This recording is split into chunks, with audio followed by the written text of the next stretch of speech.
They say the Arctic kills with cold, but out on the endless ice, something else hunts.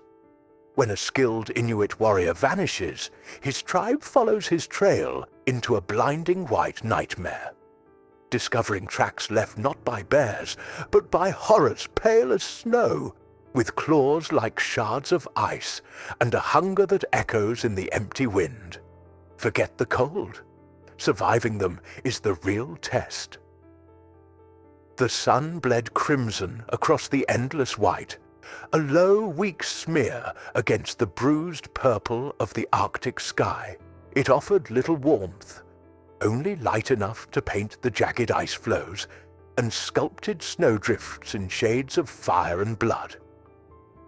Down in the cluster of snow houses and skin tents that huddled against the wind, life stirred with the quiet urgency dictated by the great cold. This was the time of thin rations and long nights, a time when a successful hunt meant the difference between endurance and despair. Kavik stood tall at the edge of the settlement, his silhouette dark against the lurid snow. He was broad-shouldered, his face weathered by countless winds, eyes narrowed against the glare like chips of obsidian. Around him, the air crackled, so cold it felt solid, stealing the breath from unprepared lungs. He adjusted the thick polar bear hide parka, pulling the wolf fur ruff closer around his face, leaving only his watchful eyes exposed. His harpoon, tipped with sharpened walrus ivory, rested easily in his mittened hand. Its shaft, worn smooth by years of use, felt like an extension of his own arm. His younger brother, Amaruk, approached, moving with the silent grace taught by the ice. Though leaner than Kavik, Amaruk shared the same watchful eyes, the same deep understanding of the land. He carried a coiled length of sealskin rope and an extra knife, his movements precise and economical. "The wind speaks of deep frost tonight, brother," Amaruk said, his voice a low murmur, quickly swallowed by the vast silence. "The path will be treacherous." Kavik nodded, his gaze fixed on the horizon where the ice met the sky in a jagged line. "The path is always treacherous, but the people need meat. The stores are low, and the winter digs its claws deeper each day." He clapped Amaruk on the shoulder, a rare gesture of affection that spoke volumes. "Your tracking eye is sharp. Keep watch over the village. Ensure the fires burn bright." Amaruk met his brother's gaze. There was respect there, deep and unwavering, but also a flicker of something else, a younger brother's ingrained worry. "Your skill is unmatched, Kavik, but even the sharpest hunter can be caught unaware by a sudden whiteout, or thin ice that lies like a trap." "I know the ice," Kavik stated simply, not boastfully, but with the quiet confidence of long experience. "I feel its breath. I know where the spirits walk and where the seals surface." He hefted his harpoon slightly. "I will follow the coast towards the sleeping giant glacier. The seals often haul out there when the tide turns. I should return by the time the moon climbs high tomorrow." Children, bundled so thickly they resembled small round bears, tumbled out of a nearby snow house, their laughter puffing out in white clouds before vanishing. An elder, Nunik, her face a roadmap of wrinkles etched by time and cold, nodded slowly at Kavik, her eyes holding ancient knowledge and unspoken prayers for his safety. The community breathed around them, a small, warm heart beating against the immense frozen body of the world. Their survival was a tapestry woven from skill, endurance, and the courage of hunters like Kavik. With a final nod to Amaruk, Kavik turned his back to the village. He moved with a steady, ground-eating rhythm, his snowshoes whispering over the packed snow. Amaruk watched him go, watched the familiar strong figure shrink against the vastness. The red sun painted Kavik's back, making him look like a figure stepping into a great fire, until he was just a dark speck against the horizon, then nothing at all. A cold gust of wind snaked through the village, swirling snowflakes in a sudden frantic dance. It carried no sound but its own mournful sigh across the ice. Amaruk shivered, though not entirely from the cold, pulling his own parka tighter as he turned back towards the flickering warmth of the communal fire. The image of his brother dissolving into the white emptiness burned into his mind. The weight of waiting settled upon him, heavy and cold as the coming night. The hours crawled by, each one marked by the shifting patterns of shadow and the relentless whine of the wind outside the snow houses. The first high moon climbed, casting a pale ghostly light over the landscape, and Kavik did not return. Amaruk sat near the central fire pit, the flames casting flickering orange light on the anxious faces around him. He sharpened his knife with meticulous strokes, the rhythmic scrape of stone against steel, a small grounding sound in the heavy silence. Every so often he would rise and step outside, peering into the vast moon-silvered emptiness, searching for a familiar silhouette against the ice, listening for the crunch of returning snowshoes. There was nothing but the wind and the cold glitter of stars. The second day dawned grey and heavy, the weak sun hidden behind a thick blanket of cloud. Still no sign of Kavik. The quiet worry that had settled over the village the night before began to curdle into palpable fear. Conversations were hushed, fragmented.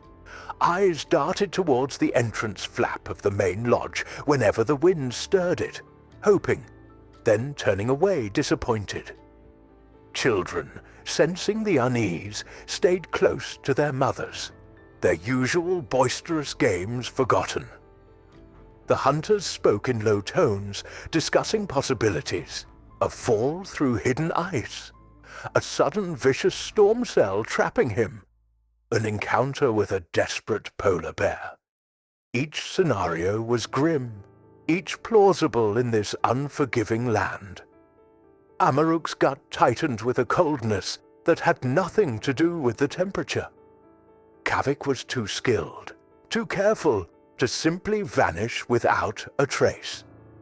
He knew the ice, its moods, its dangers. Something was wrong, terribly wrong. He performed his duties mechanically, checking snares closer to the village, ensuring the firewood was stacked. But his mind was far out on the ice, tracing his brother's possible path, straining to sense what might have happened.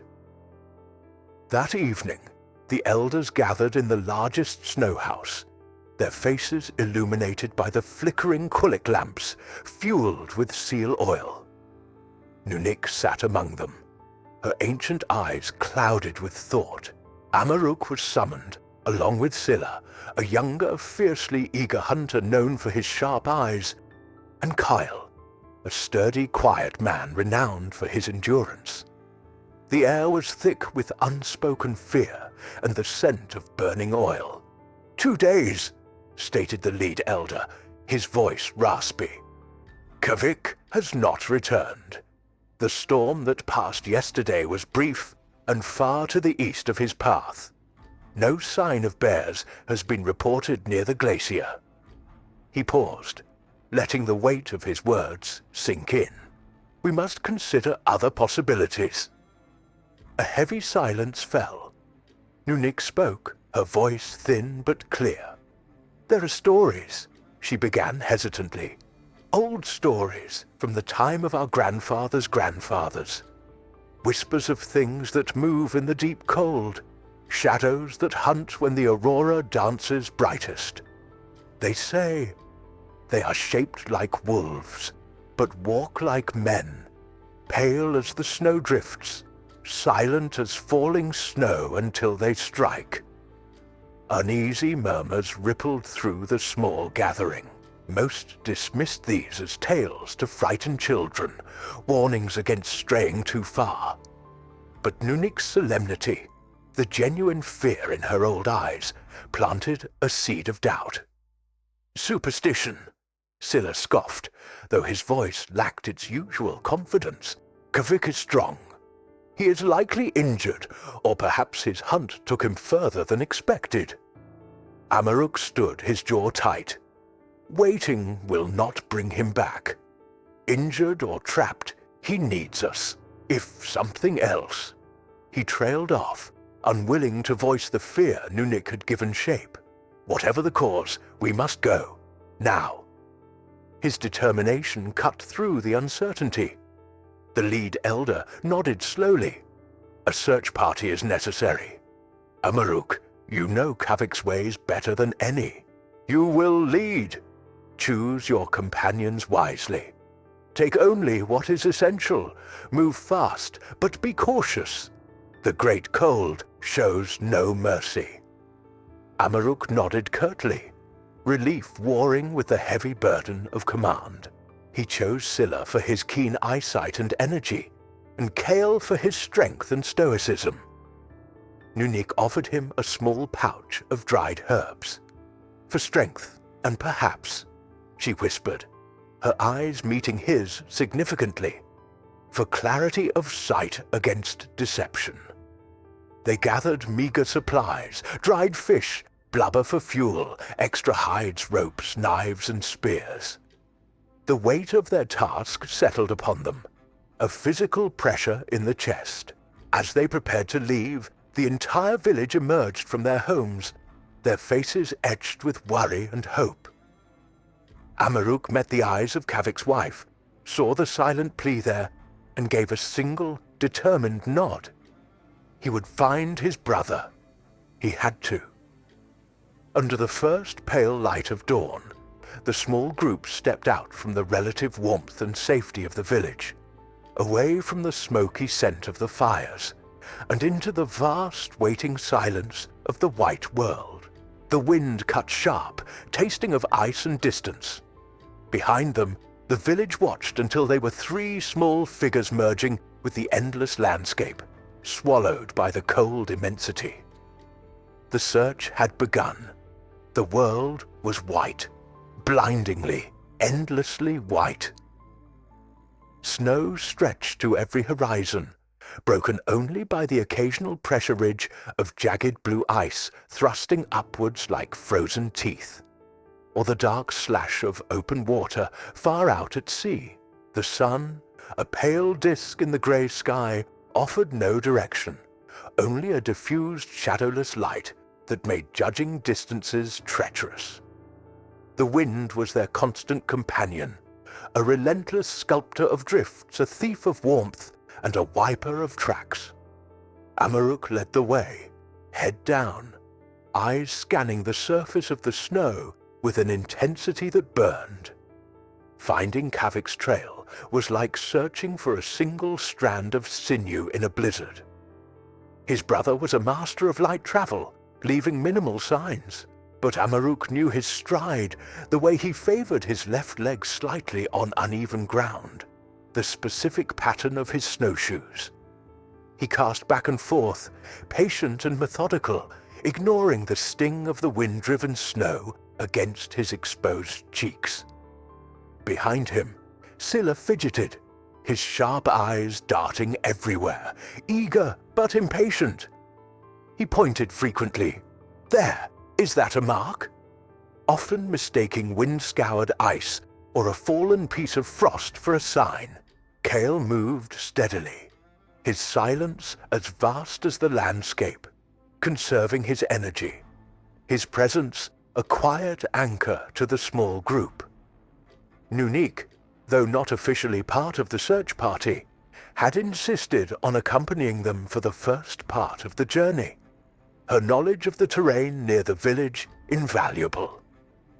She moved with surprising agility for her age, her gaze missing nothing. "The wind is against us," Nunik murmured, pulling her hood tighter. "It carries the snow, fills the prints. We must read the land itself." Hours passed in silence, broken only by the crunch of their snowshoes and the ceaseless moan of the wind. The cold seeped into their bones, a deep, persistent ache. They stopped only briefly, chewing on frozen dried fish, sipping melted snow water, careful not to waste precious body heat. The sheer scale of the wilderness pressed down on them, making their quest feel impossibly small, their own lives fragile sparks against the overwhelming power of the Arctic. Doubt, cold and sharp as an icicle, began to prick at Amaruk's resolve. How could anyone find a single man in this immensity? Then Amaruk stopped dead, holding up a mittened hand. He knelt, brushing away a dusting of fresh snow. There, preserved in a slightly sheltered hollow, behind a ridge of ice, was a clear impression. The distinctive diamond pattern of Kavik's snowshoes. Hope surged through him, fierce and warming. "Here," he breathed, the word puffing out white. "He passed this way." Scylla crowded closer, excitement replacing his earlier impatience. Kyle nodded slowly, his eyes scanning the terrain ahead. Nunik touched the print almost reverently. He was moving fast, she observed, heading towards the coast as he planned. Now they had a thread to follow, however faint. They moved with renewed purpose, Amaruk's tracking instincts fully engaged. He found another partial print further on, then another where Kavik had paused, perhaps to adjust his load. The trail led them away from the immediate vicinity of the village, out onto the vast, featureless sea ice that stretched towards the dark line of the coast. The feeling of isolation intensified. Here, there were no landmarks but the shifting ice and the distant, unseen sea. They pushed onward, the short period of daylight already beginning to fade, the sky darkening to indigo. The trail, though still faint, was consistent. Kavik had been heading steadily northwest. As the light failed, Amaruk found one last sign before darkness forced them to halt. A single deeper imprint, as if his brother had stumbled, or perhaps stopped abruptly to look back. There was nothing else around it, just that one mark, slightly deeper than the rest, before the trail continued. It was a small thing, perhaps meaningless, but it sent another shiver down Amaruk's spine, unrelated to the plummeting temperature.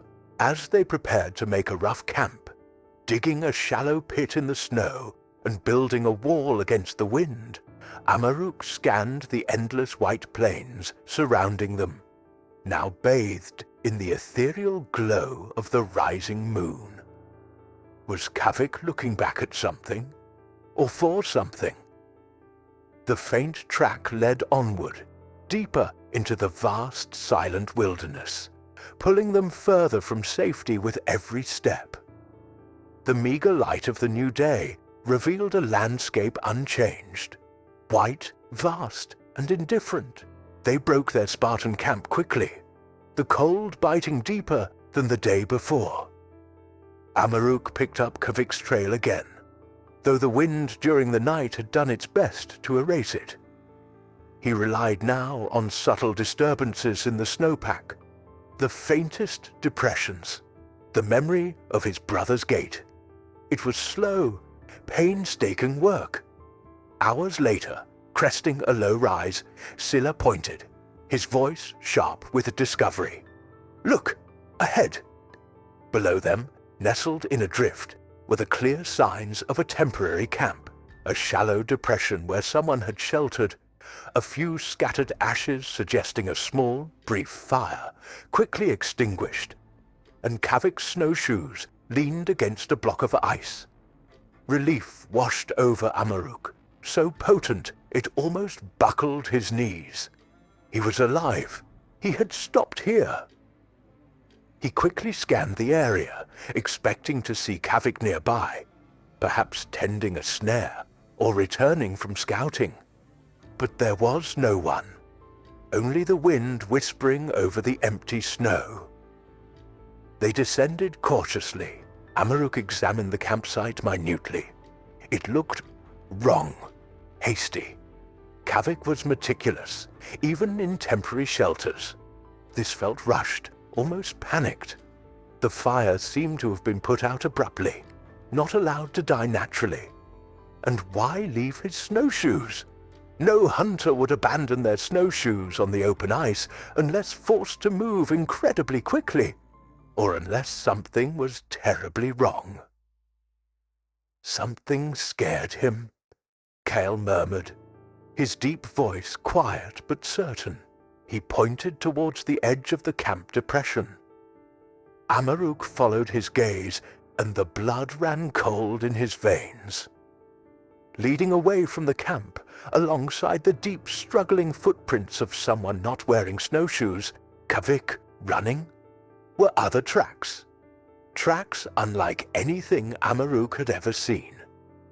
They were huge, easily twice the size of a polar bear's print, but shaped differently, longer, narrower, ending not in blunt claw marks, but in impressions that suggested impossibly large, sharp talons digging deep into the packed snow for traction.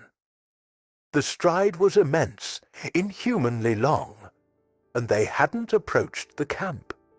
They seemed to have simply appeared right beside it, as if materializing from the air itself. Scylla stared, his mouth agape. "Spirits of the ice," he whispered, the earlier skepticism completely gone, replaced by raw fear. Nunik, who had rejoined them briefly after they signaled the camp discovery, came forward, her face grim. She knelt, examining the monstrous tracks, her lips moving silently. "These are the tracks the old stories warned of," she said, her voice heavy. "The Keelet, pale hunters, shadows of the great cold." Before anyone could process the terrifying implication, the weather turned. The sky, which had been a passive grey, suddenly darkened to a bruised purple-black. The wind shrieked, rising from a moan to a violent howl in moments. Snow began to fall, not gently, but driven horizontally, stinging like needles, instantly reducing visibility to mere feet. A whiteout slammed down upon them with terrifying speed. "Shelter! Now!" Amaruk yelled over the roar of the wind, grabbing Nunik's arm.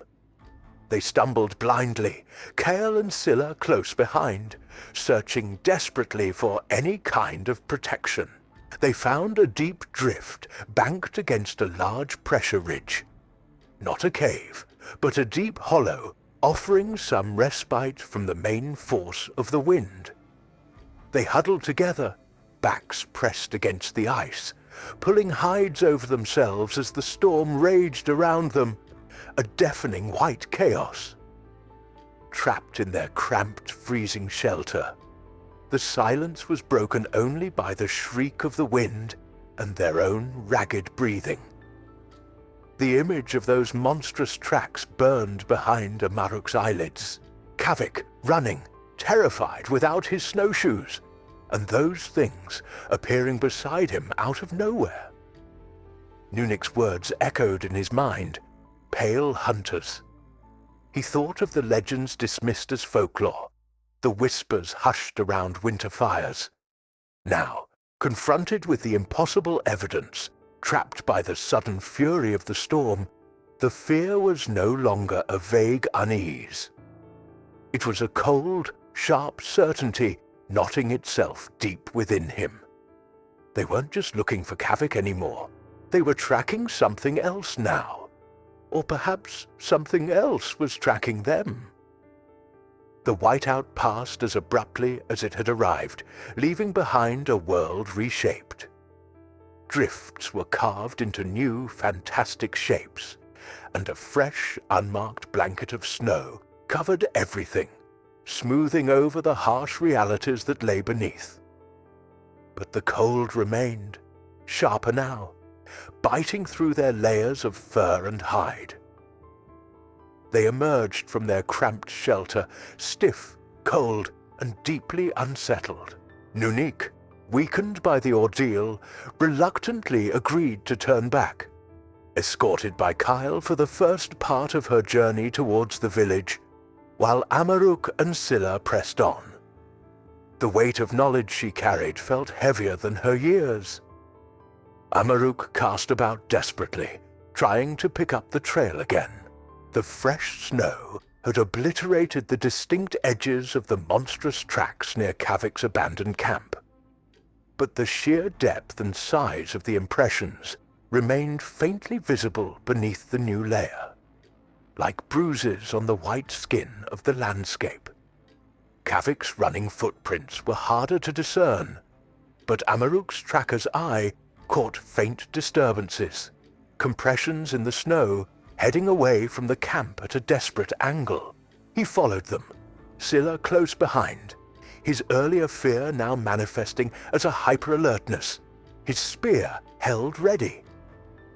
They moved with grim determination, the playful banter gone, replaced by a tense silence. The tracks led them towards a jumble of ice blocks, shattered and thrust upwards as if by a great force, the aftermath of colliding flows.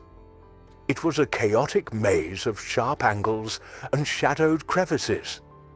And then they saw it, a dark stain on the otherwise pristine snow, stark and ugly against the white. Blood.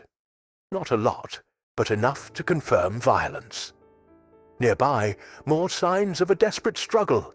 Deep gouges in the ice, snow churned and trampled by both Kavik's bare boots and those other terrifyingly large tracks. It looked as though Kavik had been cornered here, fighting back against impossible odds.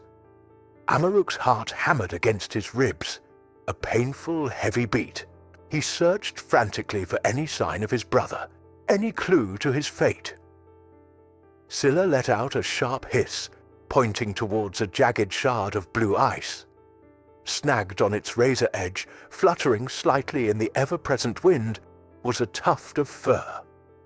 Amaruk moved towards it cautiously. It wasn't the brown fur of a bear, nor the grey of a common wolf. It was white, starkly, unnaturally white, coarse to the touch, unlike any animal pelt he knew. It felt wrong, cold somehow, even in his warm mitten. He held it up. The strands seemed to absorb the dull light rather than reflect it. It perfectly matched the color Nunik had described, the color of the Kilut from the old legends. Pale hunters. Albino werewolves, the stories whispered. Creatures of nightmare, born of the coldest depths of winter. He had dismissed them. Everyone had. But the tracks, the struggle, the blood, and now this white fur. The evidence was piling up, undeniable and terrifying. Scylla stared at the fur, his eyes wide with dawning horror.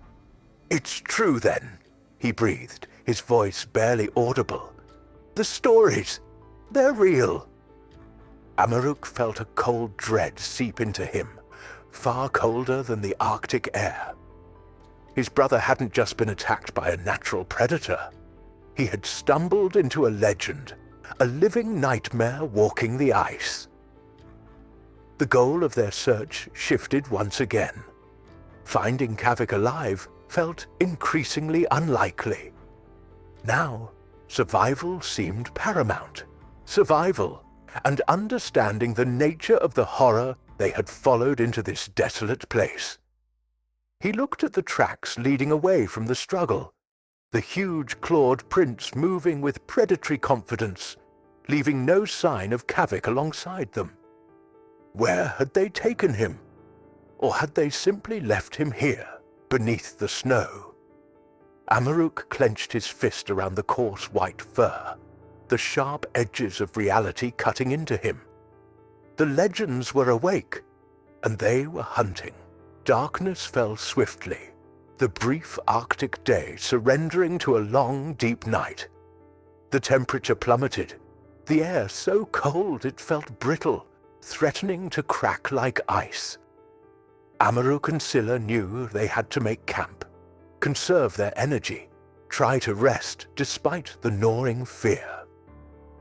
They found a slight depression behind a towering snowdrift, offering minimal protection from the wind that swept relentlessly across the open ice field. Building a fire was a struggle.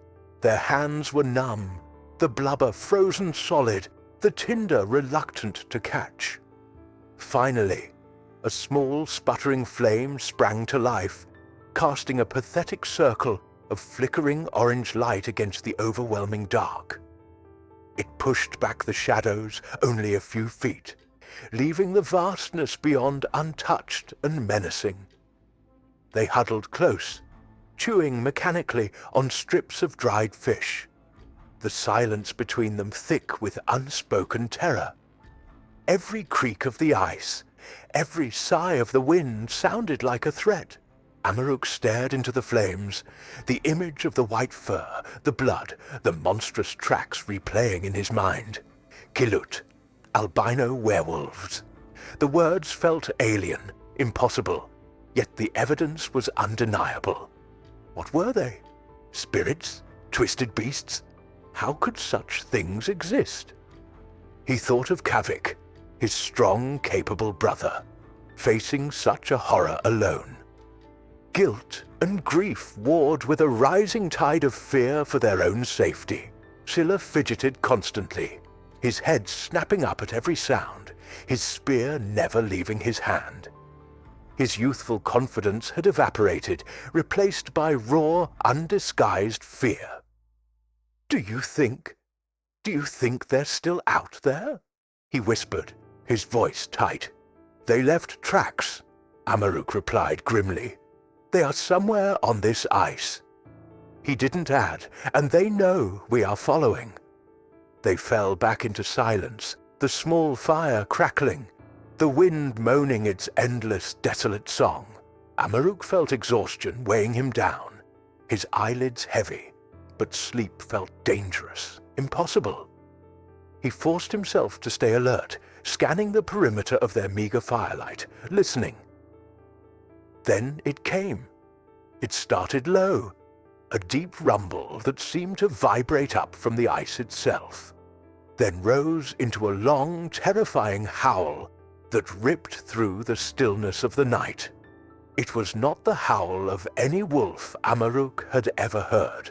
It was deeper, guttural, filled with a chilling blend of savage hunger and cold, predatory intelligence. It echoed across the frozen plains, seeming to come from everywhere and nowhere at once, a sound that clawed at the primitive core of fear within them. Both men froze, hearts hammering. The firelight flickered wildly, casting dancing shadows that seemed to twist into monstrous shapes. The howl faded, leaving a silence that felt even more profound, more threatening.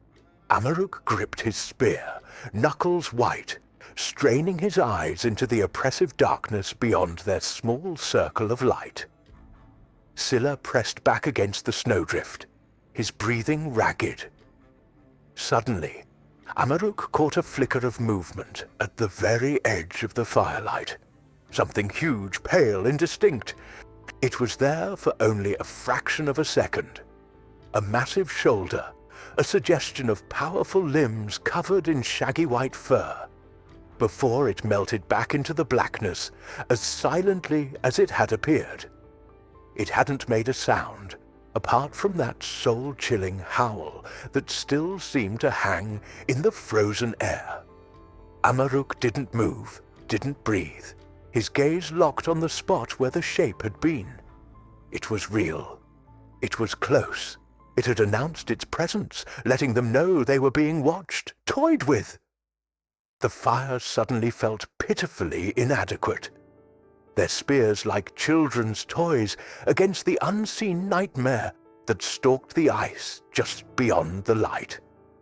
Sleep was now utterly out of the question. The long, cold night stretched before them, filled with the echo of that howl and the terrifying certainty that they were not alone. Dawn arrived not with warmth, but with a harsh, grey light that revealed no comfort. The landscape remained unchanged, vast and hostile. The only evidence of the night's terror was the lingering fear in their eyes, and the single set of enormous tracks they found, deliberately placed just 50 paces from their camp. A clear, chilling message. I was here. I let you live. Packing their few belongings with numb fingers, Amaruk and Scylla moved out onto the ice, the previous day's grim determination now overshadowed by a constant, prickling awareness of being watched. Every shadow seemed too deep. Every gust of wind carried imaginary whispers. Amaruk forced himself to focus on the tracks, the monstrous prints leading away from their camp, sometimes paralleling Kavik's fading trail, sometimes crossing it as if playing a cruel game. The feeling of being stalked was palpable, a pressure on the back of the neck. Amaruk, relying on instincts honed over years of hunting and avoiding becoming prey, noticed subtle signs. Snow disturbed where no wind could have reached, a pebble displaced on a patch of bare ice, the unnatural silence of the seabirds that should have been wheeling overhead. They were being followed, observed, perhaps even herded. Towards what? Scylla was unraveling. He jumped at every shift of the ice, his eyes darting nervously from side to side. Once he spun around, spear raised, heart pounding, convinced he'd seen movement, only to find it was just a piece of loose ice dislodged by the wind. His fear was a tangible thing, vibrating in the air between them. "Easy, Scylla," Amaruk murmured, though his own nerves were stretched taut. "Fear clouds the eyes. We need to stay sharp." But how could they stay sharp against an enemy they couldn't see? An enemy that left tracks like a nightmare and howled like a demon? An enemy that seemed to appear and disappear at will? Doubt gnawed at Amaruk. Were they trackers anymore, or just bait being led into a trap? The thought was chilling. He tried to push it away, focusing on putting one foot in front of the other, scanning the horizon, searching for any sign, any anomaly. Late in the afternoon, as the light began to fail again, Amaruk saw it. Far ahead, maybe half a mile away, where a ridge of pressure ice jutted up like a broken spine. Something moved. A flicker of white against the grey-white snow. It was too large to be an Arctic fox, too pale and quick for a bear.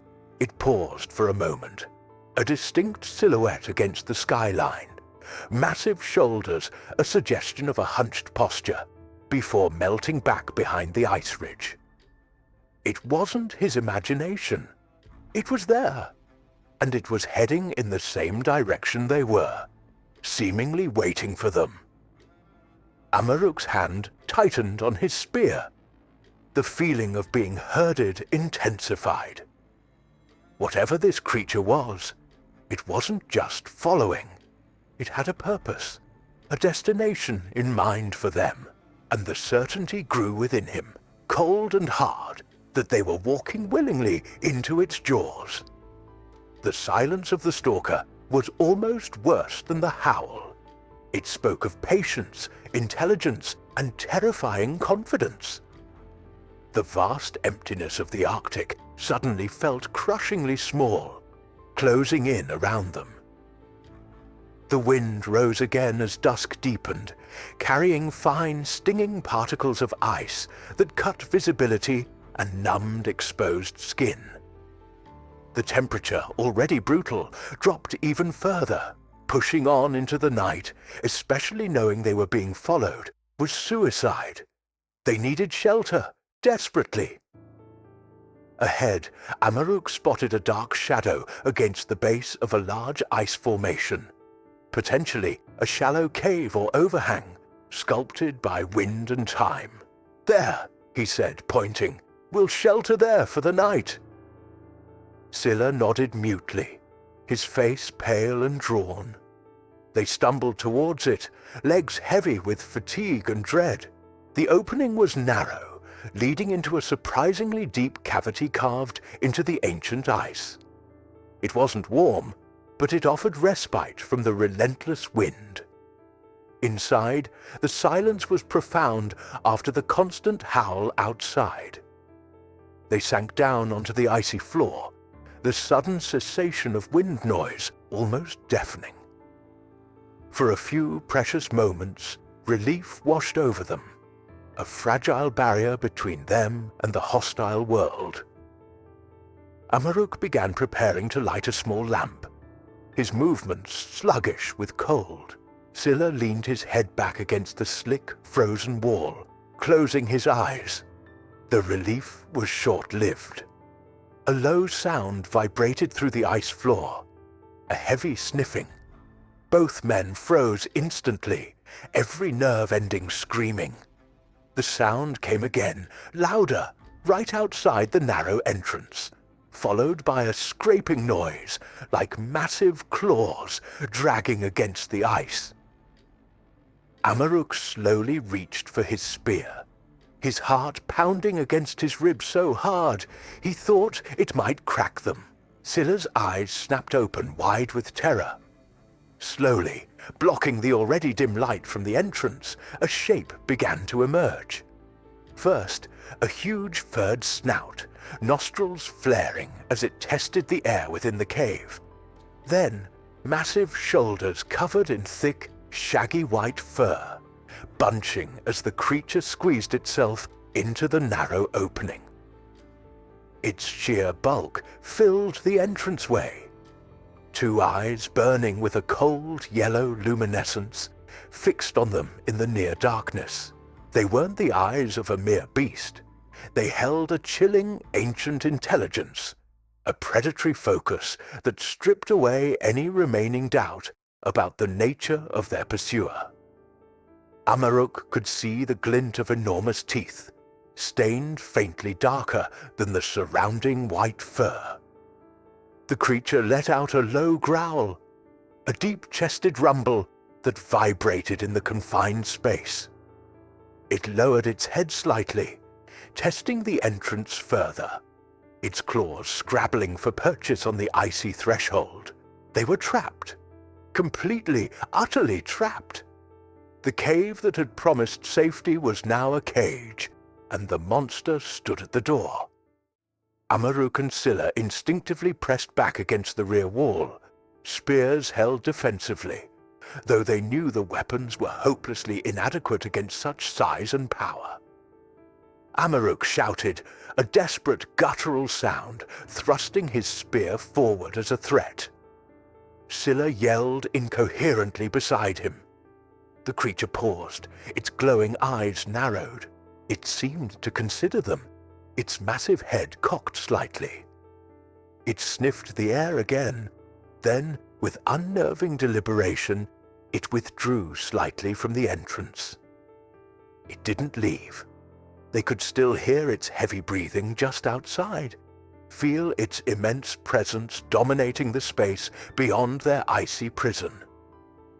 A new, more terrifying realization dawned on Amaruk. It wasn't trying to force its way in immediately. It could have, he suspected, with its raw power. But it hadn't. It was waiting. It knew they were trapped. It knew they had nowhere to run. It was enjoying their fear, savoring the moment. The creature wasn't just a hunter, it was cruel.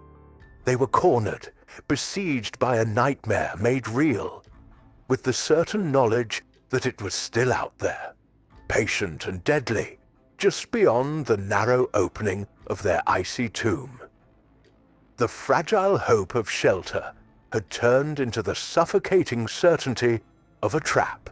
Hours passed in frozen silence within the ice cave, broken only by the sound of their own ragged breathing, and the occasional, terrifyingly close sound of the creature shifting its weight or sniffing at the entrance.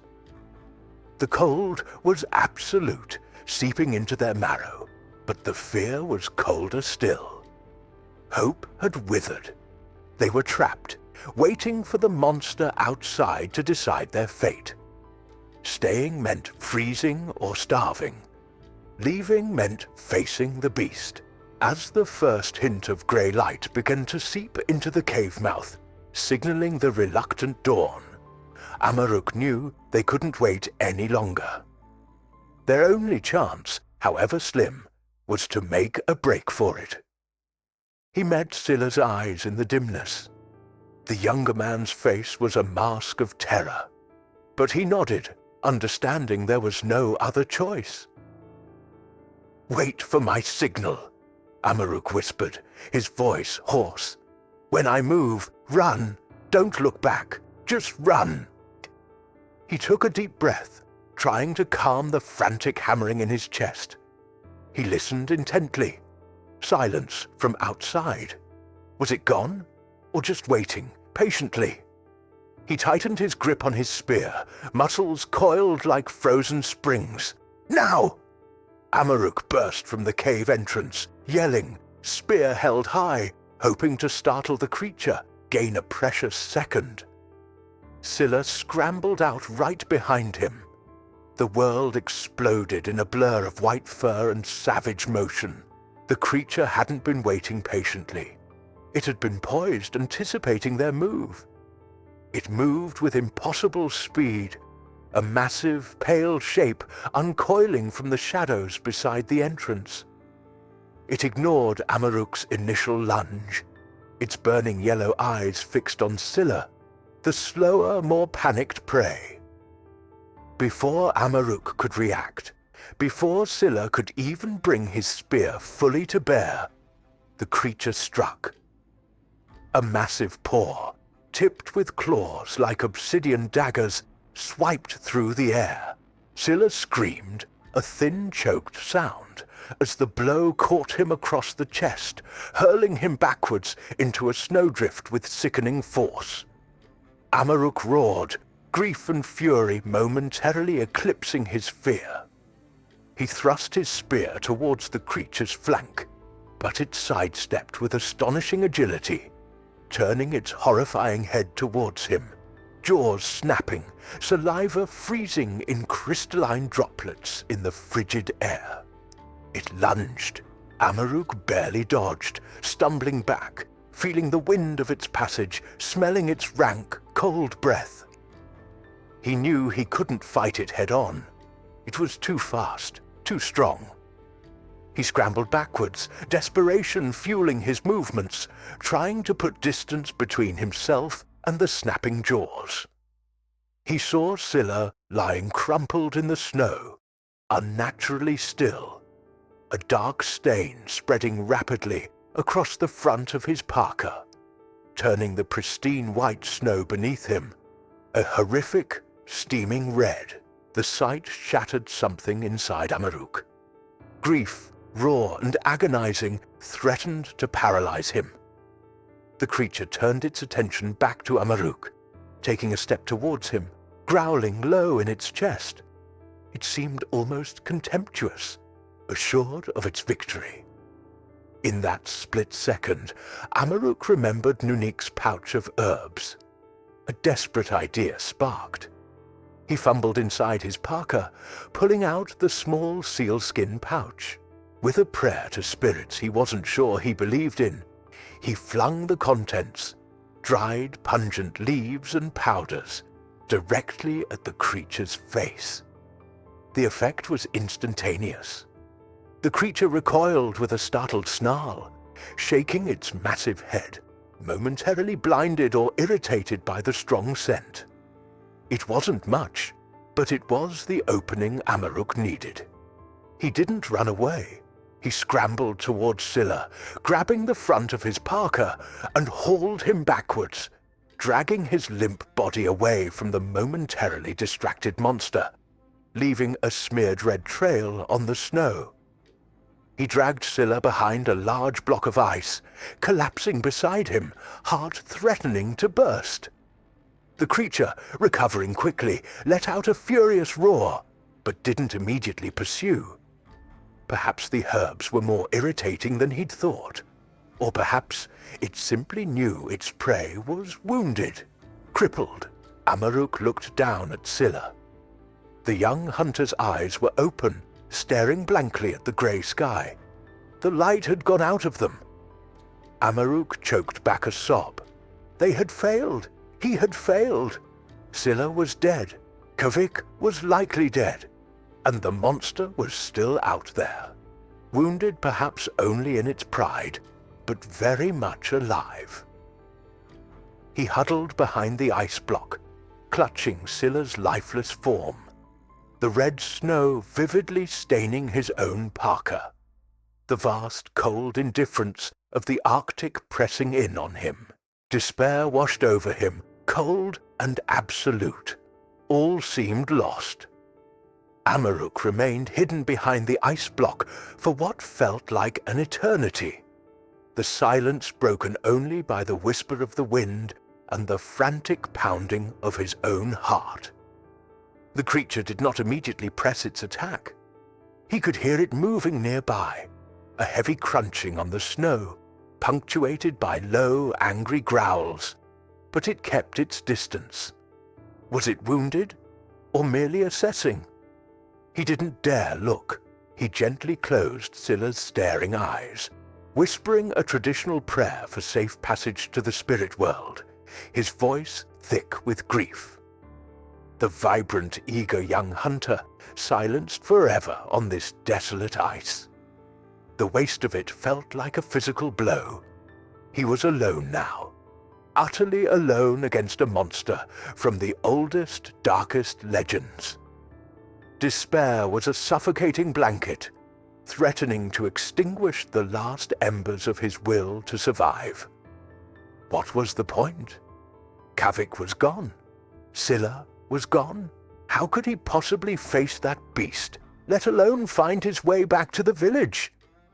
The cold seeped into him, numbing his limbs, mirroring the numbness in his soul. He could just stay here, let the cold take him, join his brother and friend in silence. But then a flicker of defiance sparked within the ashes of his hope. He thought of his village, of Kavik's wife waiting, of the elders, the children. If he died here, the creature might eventually find its way to them. It knew their general direction. It was intelligent, relentless. He couldn't let that happen. Grief warred with a burgeoning cold fury. This thing had taken his brother, killed his companion. It would not take his people too. His hand brushed against the pouch Nunik had given him. The herbs had bought him precious seconds. Nunik. Her words came back to him, fragments of the lore she had shared, words he'd barely registered in his fear. Something about the Keelot, their nature, their connection to the deep cold, and their aversion. What was it? He strained his memory, forcing his numb mind to work.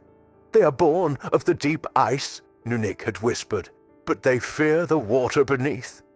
The dark embrace of the sea, it calls them, but they fear its final hold. Thin ice, deep water. An idea began to form, desperate and dangerous, but the only chance he could see.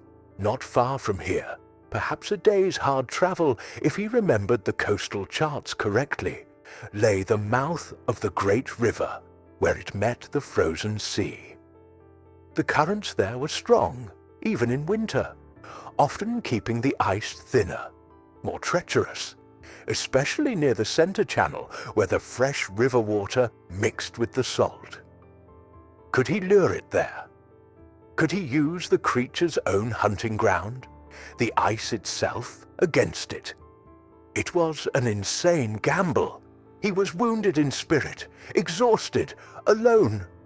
The creature was powerful, fast, and cunning. But it was his only path that didn't end in freezing despair behind this ice block. Resolve firmed within him, displacing the suffocating grief. He would honor Kavik and Scylla not by dying alongside them, but by fighting back, by protecting the village. He carefully gathered what little remained of their supplies. He took Scylla's spear, leaving his own beside the young hunter's body as a marker. He retrieved the small token of Kavik he carried, a carved piece of bone his brother had given him years ago, clutching it tightly in his mitten. With one last look at Scylla's still form, Amaruk rose. He deliberately stepped out from behind the ice block, making himself visible. He scanned the area. The creature was watching him from atop a nearby ridge, a motionless white statue against the grey sky. Their eyes met across the distance. Amaruk's filled with newfound grim determination, the creature's burning with cold yellow malice. Amaruk turned, not running, but moving with purpose, heading southeast towards the coast, towards the treacherous ice of the river mouth. He didn't look back, but he could feel the weight of those yellow eyes following him, could sense the creature detaching itself from the ridge, beginning to stalk him once more. The final hunt had begun. This time, Amaruk was not just the prey. He was the bait in his own desperate trap. The journey to the great river's mouth was a grueling test of endurance and nerve. Amaruk pushed himself relentlessly, ignoring the burning ache in his lungs and the exhaustion threatening to drag him down. He didn't need to look back to know the creature was following. He could feel its presence like a change in barometric pressure, a cold spot on the back of his neck.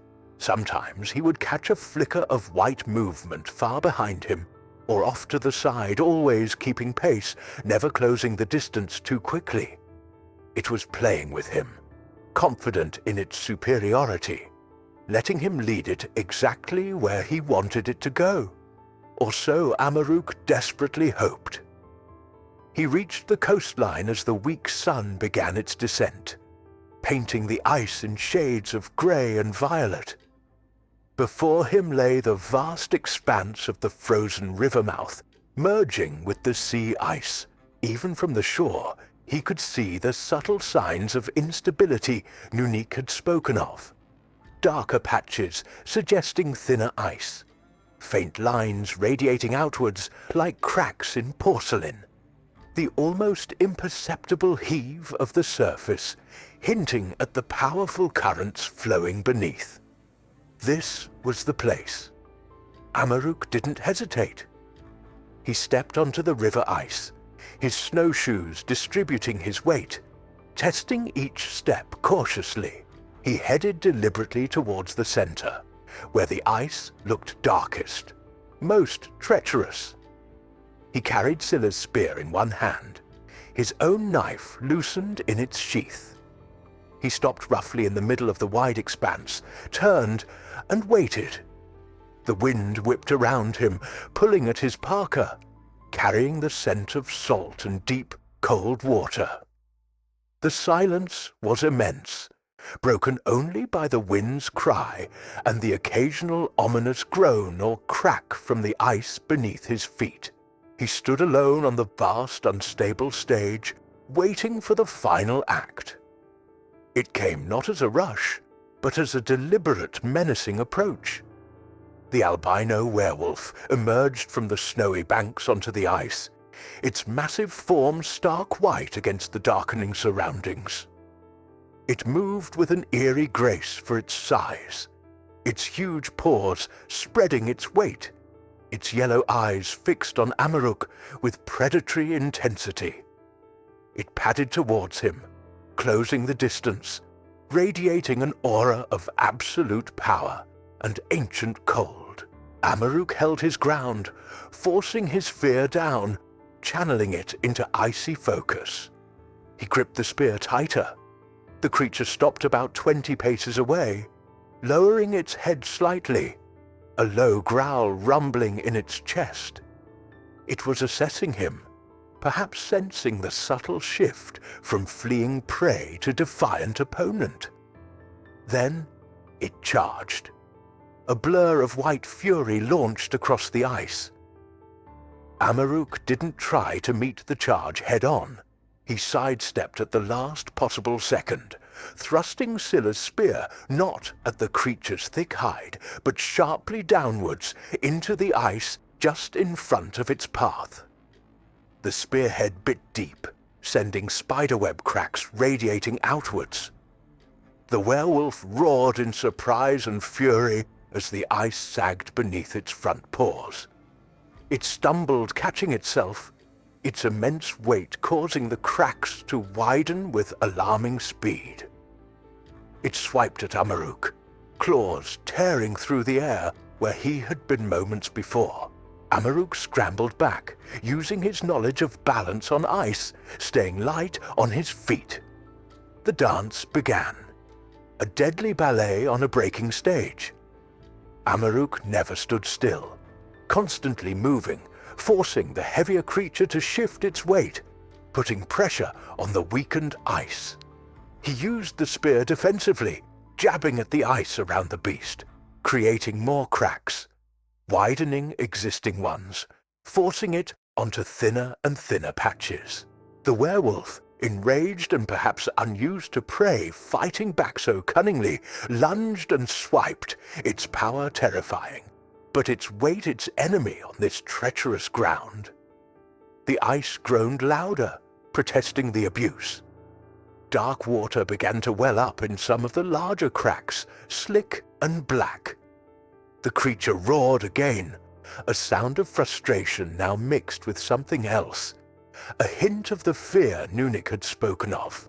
It tried to retreat towards the thicker shore ice, but Amaruk darted forward, driving his spear into the ice behind it, cutting off its path.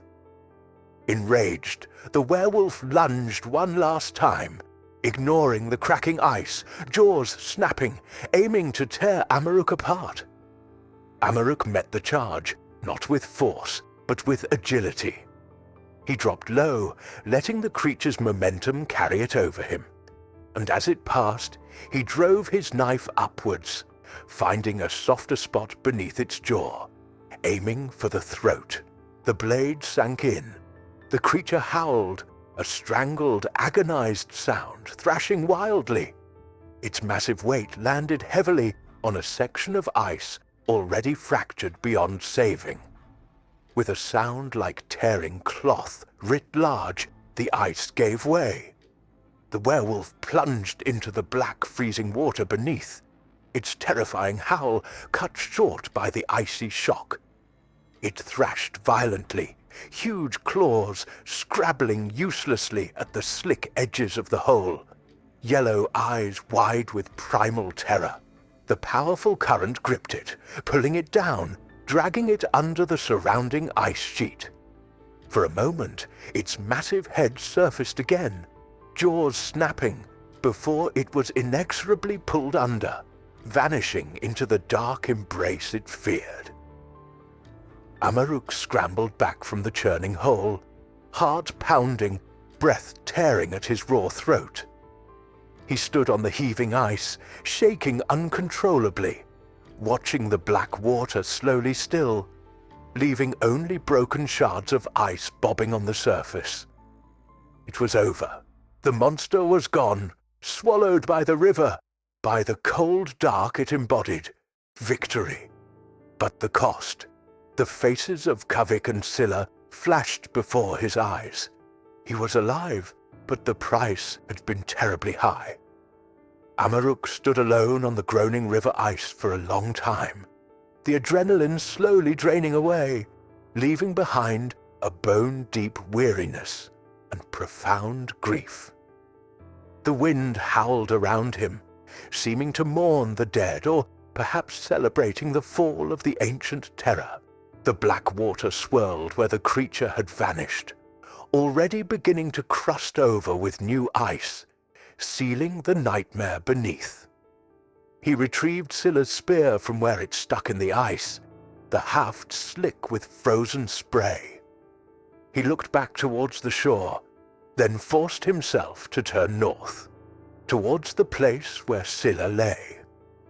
He couldn't carry his friend's body back. The journey was too long, too perilous alone. But he would mark the place, offer the final respects according to custom. He found Scylla's body, now dusted with fresh snow, looking almost peaceful despite the horrific wound. Amaruk knelt, murmuring the final prayers, leaving the spear standing upright as a marker against the vast white emptiness. Then, clutching the small bone carving Kavik had given him, Amaruk turned towards home. The journey back was a blur of exhaustion and sorrow. He moved mechanically, putting one foot in front of the other. The image of the yellow eyes, the red snow, the black water replaying endlessly in his mind. The Arctic felt different now, still vast and dangerous, but known. He had faced its darkest legend and survived. Days later, a figure appeared on the horizon, small and dark against the snow, stumbling towards the village. It was Amaruk. He was gaunt, frostbitten, his eyes haunted, but he was alive. A cry went up from the watchposts, and soon the entire village poured out onto the ice, their faces a mixture of disbelief, joy, and dread. They helped him into the warmth of the main lodge, plying him with hot broth, tending to his frostbite. Silence fell as they waited for him to speak. Kavik's wife watched him, her eyes filled with desperate hope and terrible fear. Amaruk finally looked up, his gaze sweeping over the familiar faces of his people. His voice was hoarse, cracked, but steady. He told them everything. About finding Kavik's abandoned camp, the monstrous tracks, the white fur. He described the creature, the keelet of Nunik's legends, its terrifying power, its chilling intelligence. He spoke of Scylla's bravery and his tragic death, his voice breaking only once. He recounted the final desperate battle on the river ice, the creature's demise in the cold, dark water. He held up the bone carving. "Kavik is gone," he said softly, meeting his sister-in-law's eyes, seeing the last spark of hope die there, replaced by devastating grief. Scylla is gone. They fought bravely. The creature, the keelut, it will hunt here no more. A great wave of mourning swept through the village for the lost hunters, for the confirmation of the ancient fears. But beneath the grief, there was also awe and a profound sense of relief. The immediate terror was ended. Amaruk, no longer just Kavik's quiet younger brother, was now Amaruk the Monster Slayer, a leader forged in the crucible of ice and fear. In the days that followed, life in the village slowly returned to its rhythms, but something had changed. The story of the hunt of the albino werewolf became a new legend, told in hushed tones around the winter fires, no longer just a vague superstition, but a respected, fearful reality. They looked out at the vast white wilderness, not just with caution, but with a deeper understanding of the powerful ancient secrets it held. Peace had returned, but it was a watchful peace, forever marked by the echoes of a howl across the ice and the knowledge of the shadows that sometimes walked the great cold. Amaruk would often stand at the edge of the village, looking out at the endless white, the bone-carving warm in his hand. Forever changed by the dance, he had survived on broken ice.